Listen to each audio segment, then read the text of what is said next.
Hi guys, so welcome to our Connection to Water podcast. Today I'm sitting with our youngest artist of the exhibition, Aya Mohamed.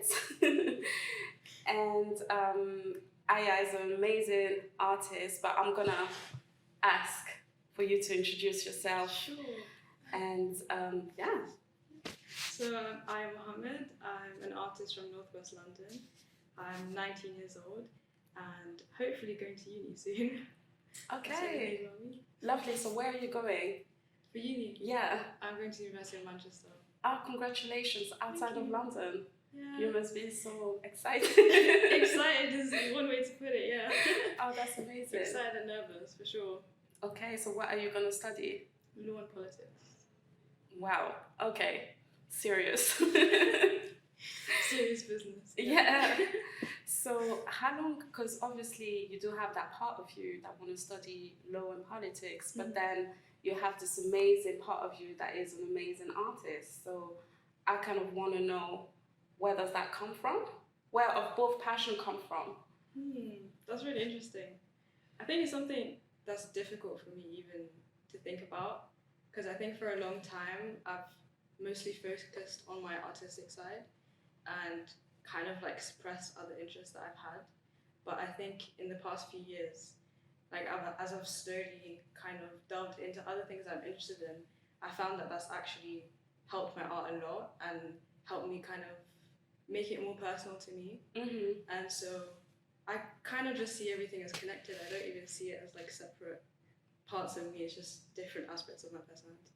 That's amazing, because one, your practice will be helping your law and political career, and then you'll do an exchange like that, like you merge in the two subjects. Exactly. So is that why you apply? Basically, guys, we met Aya last year because we had a call out about World Ocean Day, and we were looking for digital artists to come into the space and create a piece of work in response to a climate change. And your proposal stood out to us immediately. And do you think that that's the kind of the political, kind of activist side of you, and you managed to merge the two perfectly? Definitely. That's why I was so like, I just felt like I had to apply for it because it just felt perfect. So like growing up, my family has always been big on like the environment and like climate change activism and that sort of thing. And so I'd never really done much art before on the topic, and I'd slowly kind of like started sketching ideas and stuff, and that's when I came up with the idea for Oceans Day. And so when I saw it, I was like, oh my god, this is perfect. Like, You nailed it, because like your piece stayed there more than the day. Like it stayed there for a couple months after. Like everyone was so blown away, and it was so easy to work with you, and you were so like engaged and stuff.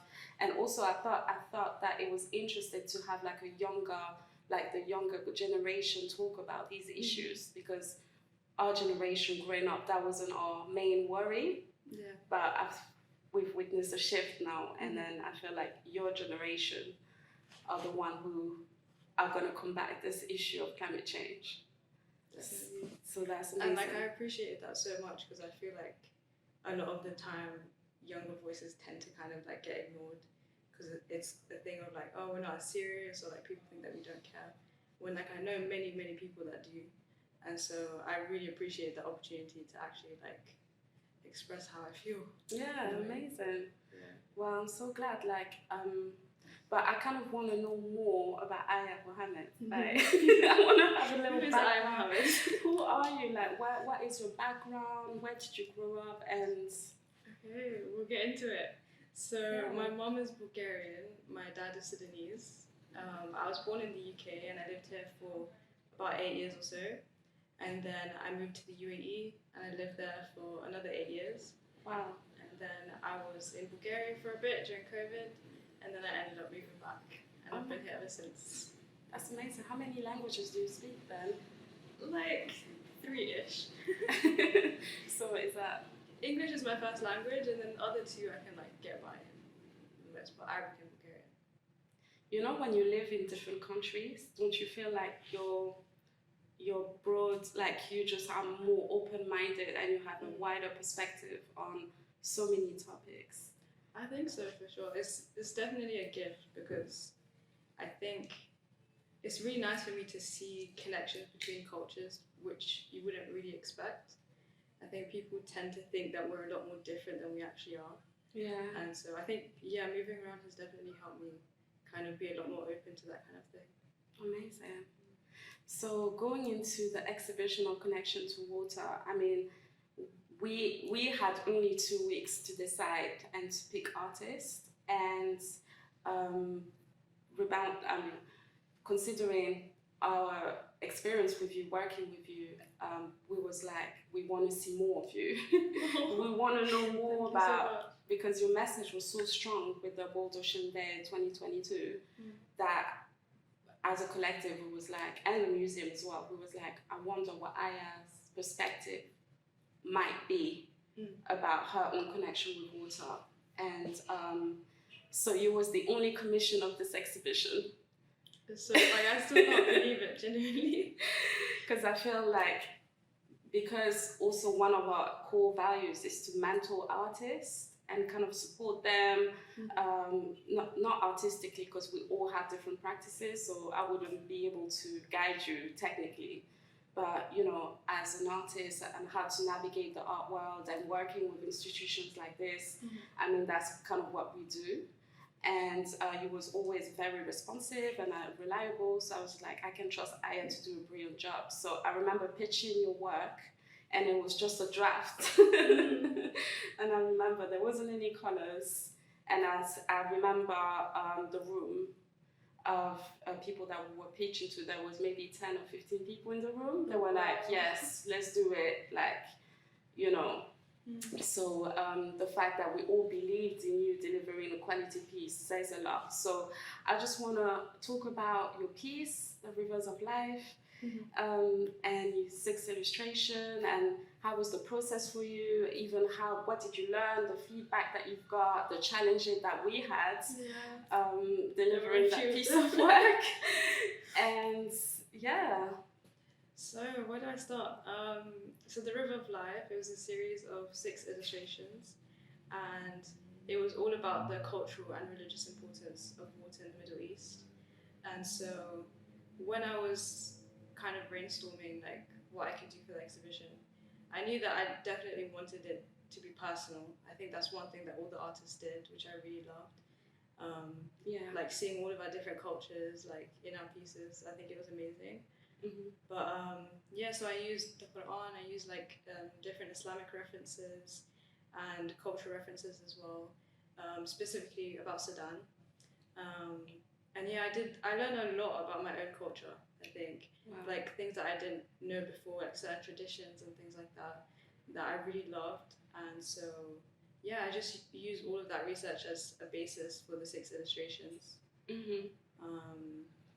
So how long did the research part took you? It was something that I did throughout the whole project, basically. So I did a little bit before, when I was creating like the drafts and like the pitch that you guys used, and then as I went throughout and kind of like changed things around, did more research. So it was just a like continuous process throughout the whole thing. It's interesting because my favorite graphic that is about building. I think there's a building block about water and everything. And now that I've known that you've lived in the Middle East, and I know that Sudan is not far from, I mean, it's kind of the same climate. Do you think that kind of helped you situate yourself in your home country? I think so. I think it definitely helped me have kind of more empathy. Like, for example, the piece about water being like destruction, I think it was like definitely sad to research, but it's something that's very important as well and related to climate change as well. And so I think being in that climate, being in such a hot and dry place, you can really, really understand like why water is seen as so precious in that region, and why like for example, Sudan is described as having like a hydrocentric culture, and so a lot of the traditions are surrounding water, and so yeah, it definitely helped me understand why that is. Wow, that's deep. That's amazing though. So I would have never thought that you had to do so much research just to produce that piece. How was the process? Because I know you said that you changed quite a lot, like graphics, and how did you find the process of it all? I think it was difficult knowing like what I actually wanted and what I envisioned like for myself. So for example, when we first started, I think we were talking about, do we want it in color, do you want it black and white? And I genuinely didn't know, like I thought, okay, it could work like this, but it would also be nice to have color. Yeah. And so I just did like a lot of experimentation basically, just seeing what I liked, what I didn't. And even till now, I still think like, oh, should I have changed certain things? Like, it's never really like a finished product. I always think, okay, maybe I'll go back and change certain things. But for the most part, I'm happy with how it turned out. I'm really happy on how it turned out too, because I remember a lot of like, I think we had 6 versions. Yeah, but it got confusing. It got confusing, but it wasn't always your fault.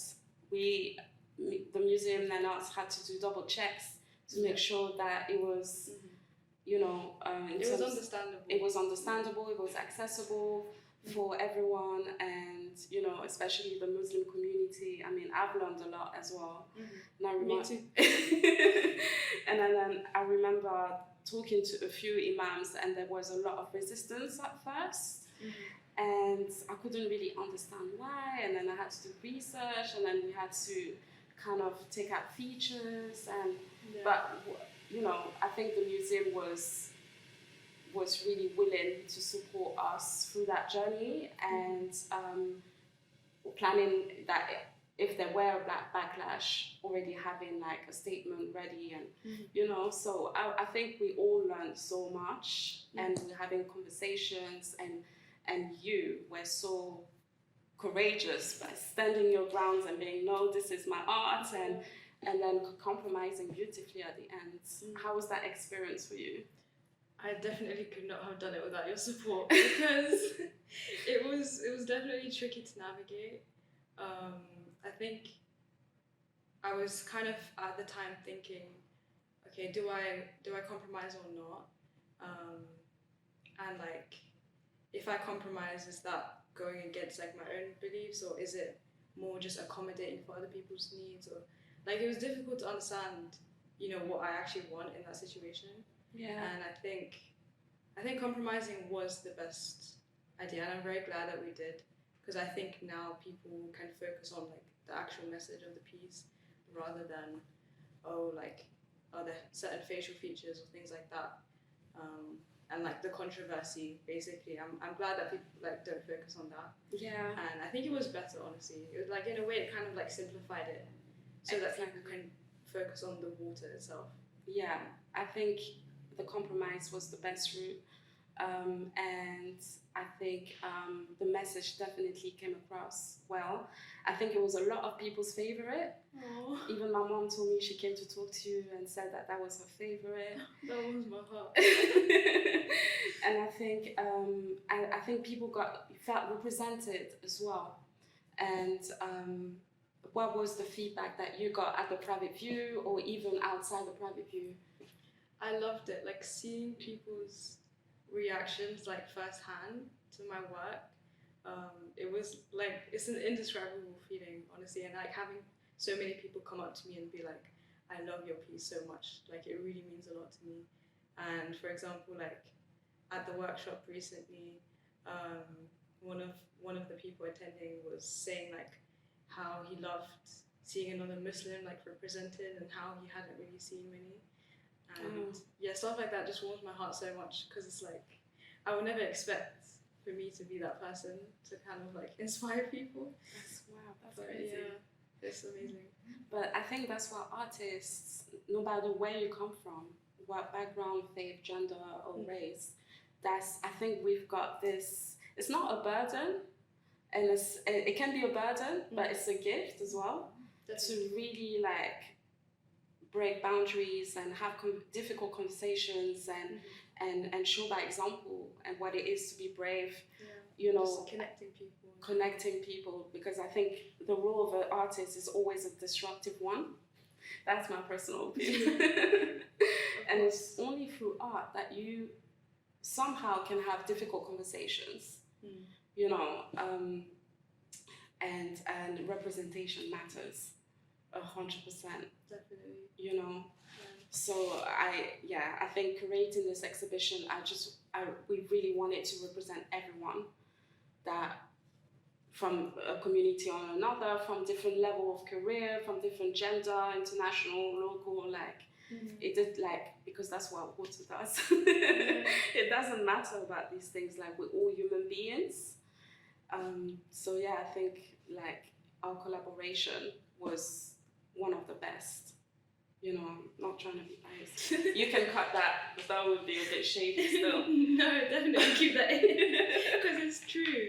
Yeah, it was just true. Really good. Like, it was like there was no misunderstanding. It was straightforward. I think the museum did a really good job as well, supporting us and having continued conversations, and you know, just representing like different cultures in general.